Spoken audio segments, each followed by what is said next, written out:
নেতাজি সুভাষচন্দ্র বোসের 129তম জন্ম জয়ন্তী। এই দিনটি আমরা পরাক্রম দিবস হিসেবে পালন করি। ভারতের স্বাধীনতা সংগ্রামের ইতিহাসে এক চিরস্মরণীয় জাতীয়তাবাদী নেতা, যিনি এই সংগ্রামে নিজের জীবন উৎসর্গ করেন, তিনি নেতাজি সুভাষচন্দ্র বোস। তিনি উড়িষ্যার কটক শহরে 1897 সালের 23শে জানুয়ারি জন্মগ্রহণ করেন।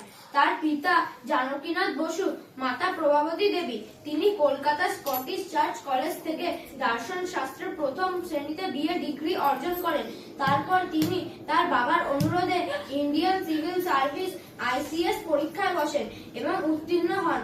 ভারতীয় জাতীয় সেনাবাহিনীর সর্বোত্তম নেতা এবং আজাদ হিন্দ ফৌজ সরকারের প্রথম প্রধান ছিলেন তিনি। বিখ্যাত ভারতীয় কবি এবং নোবেল বিজয়ী রবীন্দ্রনাথ তাকে দেশনায়ক উপাধি দিয়েছিলেন। তিনি নেতাজি নামেও সমধিক পরিচিত ছিলেন। তিনি পরপর দুবার ভারতীয় জাতীয় কংগ্রেসের সভাপতি নির্বাচিত হন, কিন্তু মহাত্মা গান্ধীর সঙ্গে তার আদর্শগত অমিল থাকা এবং বিরুদ্ধ মত প্রকাশ করার জন্য তাকে পদত্যাগ করতে হয়। পরে তিনি অল ইন্ডিয়া ফরওয়ার্ড ব্লক নামে একটি রাজনৈতিক দল গঠন করেন। তিনি ছিলেন একজন জাতীয়তাবাদী নেতা, যিনি ভারতকে ব্রিটিশ শাসন থেকে মুক্ত করার জন্য জীবনের শেষ দিন পর্যন্ত অক্লান্ত প্রচেষ্টা চালিয়ে গেছেন। দেশবাসীর উদ্দেশ্যে তার বিখ্যাত উক্তি হলো, তোমরা আমাকে রক্ত দাও, আমি তোমাদের স্বাধীনতা দেব। যাও জয়া যাও।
তারপরে বলুন ঠিক করে জোরে বলো আ।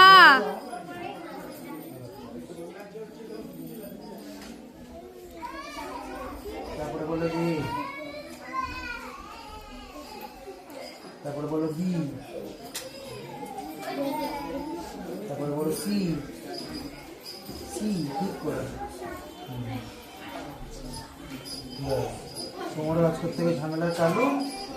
যতদিন না শিখেছিলে ঠিক ছিল, তোমার আজকে ও জোরে বলুন, কেউ শুনতে পাবে না, আমি শুনতে পাবো ঠিক করে, কেউ শুনতে পাবে না। এবার ঠিক আছে। তারপরে বলো আর, জোরে বলো, ঠিক করে বলো। জোরে বলো আ।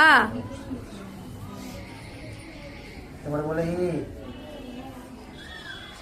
এই ঘেরেগুলো তারপরে বলো বি, সাড়ে বাইশ সবকটাই এগুলো খালি তারপরে বলো সি। এবার আমাকে দাও, মাথা নামা করো। তোমারও আজকের জন্য শম্পা চলে ঠিক করে বলো, জোরে বলো, কেউ শুনতে পাচ্ছে না তো। বলো অ বলো। বলো ভেরি গুড। তারপরে বলো আ,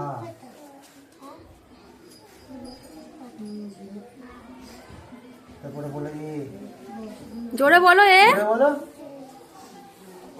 তারপরে বলো বি, জোরে বলো। তারপরে বলো সি, জোরে বলো।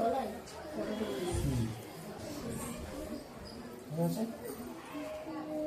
নাও দাও, এটা আমাকে দাও, ওটাও আমাকে দাও। নাও